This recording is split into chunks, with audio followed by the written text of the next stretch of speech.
The James Show Podcast. Here to make a little more sense of what's going on with some updates, Daniel Flesch from the Heritage Foundation. Welcome to the James Show. He's from the Allison Center that handles this foreign policy stuff. And so national security concerns. Why are we roped into this? Just because we're such good friends with Israel? Well, good afternoon, James. That's certainly part of it, but we must recognize that this fight is not just an Israeli fight, it's actually an American fight as well. So the Iranian regime for nearly over 40 years has said a constant slogan of death to Israel and death to the United States. But that's more than just a slogan. It's a matter of state policy. So right now, it's not that we're being roped into a war. We should certainly support our greatest ally in the Middle East, a democratic nation, particularly as it stands up to a theocratic regime like the Iranians. President Trump has said Iran will never attain a nuclear weapon. And it seems that the only way to ensure that is through military force right now. And the final point I'd quickly make is that this is, unlike a lot of critics out there who say this is going to lead to a wider regional escalation, I'd say the opposite is actually true. In the Middle East, at least as Israel has shown over the last nearly 2 years, the way to de-escalate is actually to escalate, to meet force with force. And moreover, this is a opportunity now to end a war that Iran has been waging against not only Israel, but more importantly and understandably against the United States. The first days of the Iranian Revolution, they held American officers captive in the embassy for over 400 days.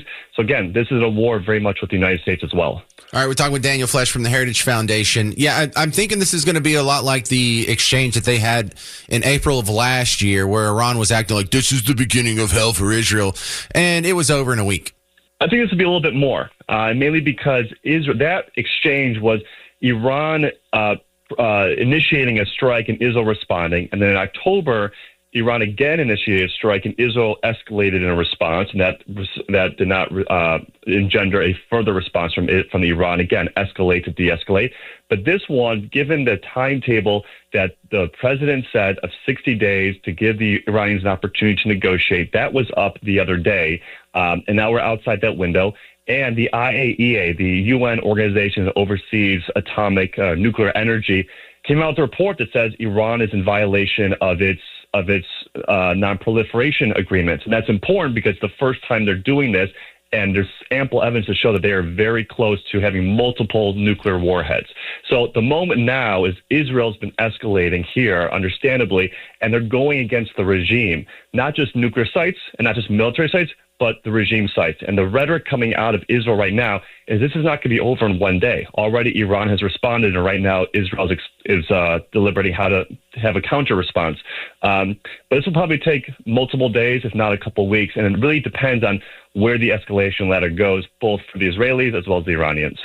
We're talking with Daniel Flesch from the Heritage Foundation about Israel and Iran trading strikes. And Daniel, I think the real the thing we need to get out of Iran isn't so much their nuclear program. Don't get me wrong. I'm not a fan of them having nukes. But I think the more important point would be, can y'all stop funding Hezbollah, Hamas, the Houthi rebels, ISIS, the Arab Spring, and just stop being the world's top funder of terrorism?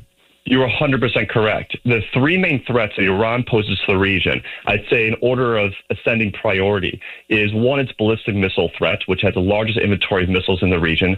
Two, on top of that, is the support for proxy networks around the region. Now, I put that two and not one right now because what Israel's been able to do since October 7th is effectively dismantle that network of proxies.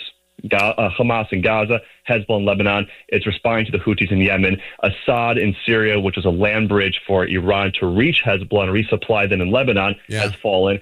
And now the main thing is the nuclear program. And for the regime itself, if the Ayatollah is the king, the nuclear program is the queen of its chessboard. And if you take that away from them, suddenly the Iranian regime has very little leverage or even capability to respond to any sort of attack like we're seeing right now. Well, as it stands right now, Daniel Flesch, how long do you think Iran can keep this going? You say they have the largest stockpile of missiles, but I don't think they could keep this up for very long.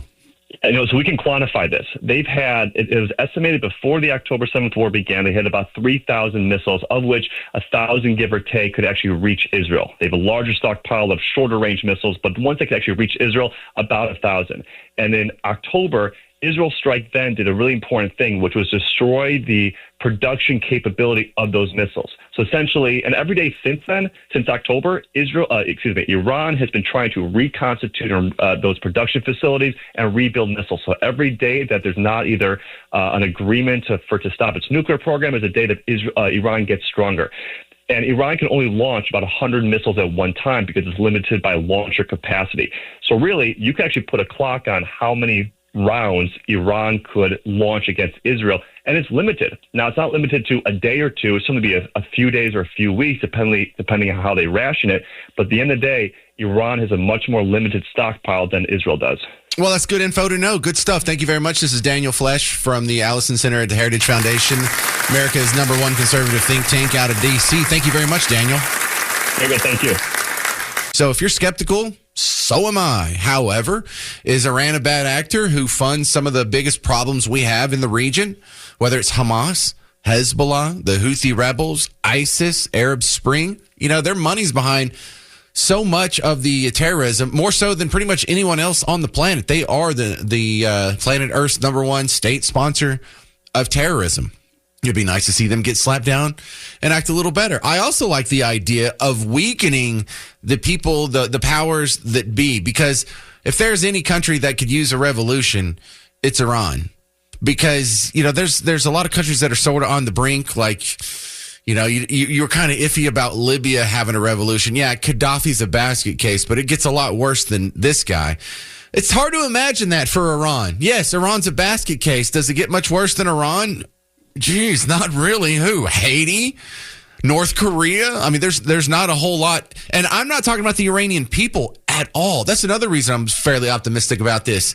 That is the country on planet Earth that has my feelings are so disparate between their leadership and the actual people. The actual people of Iran, the actual Persians, great people, great history. They seem to behave well when they immigrate here and not cause any problems. And their leadership, not so much. I'm way optimistic about Iran because the people there, some of them remember in the 70s before the Islamic Revolution, women didn't have to wear headscarves. Some did, but it wasn't a requirement. They didn't have the morality police running around swinging sticks, making sure you're not having too much fun in the street. They had bikinis, and then that's one of the big litmus tests I have, because I can be kind of shallow and reductive, but I think the point still stands. If you're in a country that is so, morally uptight that bikinis are not allowed, that's where I start to have a problem. That's a good sign. My other measuring stick is economic. What's the toilet situation? Do I have like my own bathroom, like with a walled off stall? Do I have a community bathroom at the end of the hall, like in the second world countries? Or do I have a hole in the ground and toilet paper, please?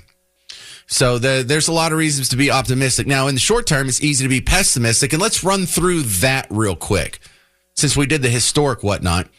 One of the first things Trump did when he was in office, this goes back to February 4th. He signed an executive order. He'd only been in power for 2 weeks, and he's already doing it. Why is Iran happy to sign it if it's Iran and their proxies who have threatened to retaliate against you and your team by killing you guys for taking out Soleimani? Well, they haven't done that, and that would be a terrible thing for them to do, not because of me. If they did that, they would be obliterated. That would be the end. I've left instructions. If they do it, they get obliterated. There won't be anything left. And they shouldn't be able to do it. And Biden should have said that, but he never did. I don't know why. Lack of intelligence, perhaps. Right. So this isn't coming out of nowhere. We fast forward to April of this year, and there was some meetings that were going on with Iran. Now, this is before the meeting. After the meeting, Trump said, bro, you got 60 days to get your head out of your backside. And apparently this is day 61, supposedly. But let's go back and revisit Trump speaking right before the last Iranian meeting. This is from April 7th of this year. On Iran, 2 questions, please. First, if you can give us more details about where the meeting on Saturday is going to take place. I can't tell you that. I can just tell you there's a major meeting going on between us and Iran, and that'll take place on Saturday, and it's at top level. And the second question about this. a lot of people think that those talks are not going to lead anywhere because the Iranians will never give up their nuclear program. If diplomacy fails, is the United States under your leadership ready to take military action to destroy the Iranian nuclear program and remove this threat? I think if the talks aren't successful with Iran, I think Iran's going to be in great danger. And I hate to say it, great danger, because they can't have a nuclear weapon. So is that a yes? You know, it's not a complicated formula. Iran cannot have a nuclear weapon. That's all there is. So is can't the have US it. ready? Right now we have countries that have nuclear power that shouldn't have it. But I'm sure we'll be able to negotiate out of that, too, as part of this later on down the line. But Iran cannot have a nuclear weapon. And if the talks aren't successful, I actually think it'll be a very bad day for Iran if that's the case. Yeah. Okay, so now this is what he was talking about. This is the results. They're not going to like the result. They're going to be decimated. They're going to be destroyed. Bad things are going to happen. That's what happened. That's what happened about 12 hours ago or so. And I think that's going to keep happening until Iran comes up with a better attitude, pretty much. You guys are grounded. We're going to take away some of your toys, and we're going to see if that straightens you up just a little bit. They're getting slapped down. That's all. Iran's not a real threat to us. They're a threat to Israel, our buddy. But things are looking just like you kind of would have guessed it would have turned out if you listen to these clips from February and April. We are not surprised by this at all. And so if you're just now turning on the radio and hadn't been paying attention, there was a big strike last night. Israel targeting Iran's nuclear facilities, some other military strikes, some other military leaders, and some nuclear scientists. Iran was responding earlier today, but it died down right as the James show was starting. And so now we're left here with a couple of interesting points of discussion. I was pointing out earlier in the show that you have been told for the last 20 years, or at least for the last 18 years that I have documented, that Iran is just days away. I mean, months, weeks, maybe days away from getting a nuclear weapon. I played the audio from 2024, 2023, 2021, 2015, 2013, 2012, and 2007.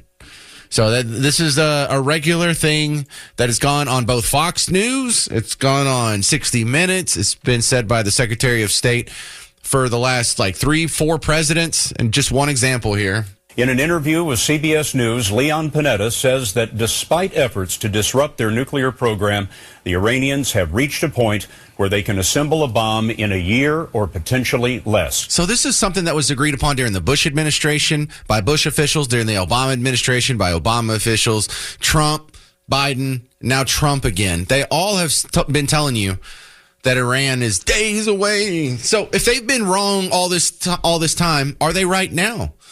They might be. Their track record is terrible, but you think on a long enough time scale, that prediction is going to have to come true. You can't keep people from having what is essentially just knowledge, a piece of knowledge forever. It's nice to delay it.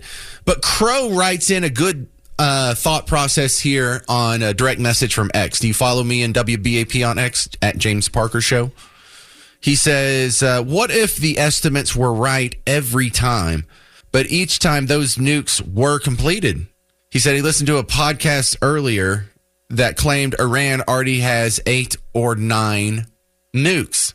Now, it's a possibility we hadn't discussed yet. I've thought of that and heard other people to discuss it, but I'm glad you brought that up so we can do it on the James Show. So maybe each one of these times our intelligence officials, our predictions were correct. And so maybe they do have 8 or 9 nukes. Now, that brings up a whole nother slew of questions. Is if they already have nukes, what kind of risk are we putting by bombing these facilities? Are we about to make a dirty bomb? Are we about to scatter fissile material and radiate some innocent people that have nothing to do with the Middle East internecine conflict? Yikes. Also, that brings up the question, well, if they already have 8 or 9 nukes and we haven't been visited with any negative consequences over them having that for the last 18 years, then is it really that important that they don't possess them? seeing as how they've had it for a couple decades with no negative consequences. And that's one of the counterexamples that makes this an interesting debate, too, is that, look, if it's my preference, if I could just wave a magic wand, does Iran have nuclear weapons or not? I would say no.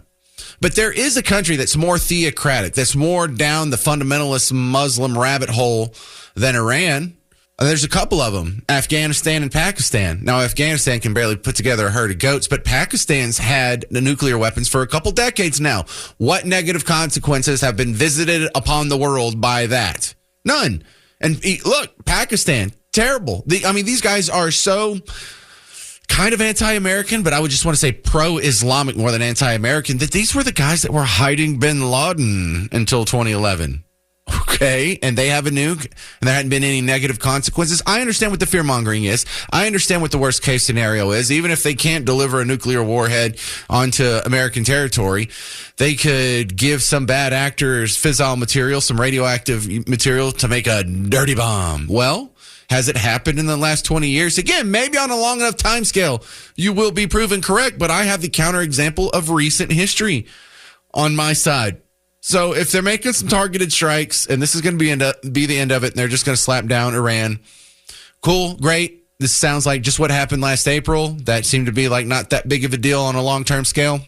But the concern here is, are we getting into another forever war? Are we getting into another Afghanistan where we're going to be there for 20-something years? Or now a Ukraine where we've been there for over 3 years now?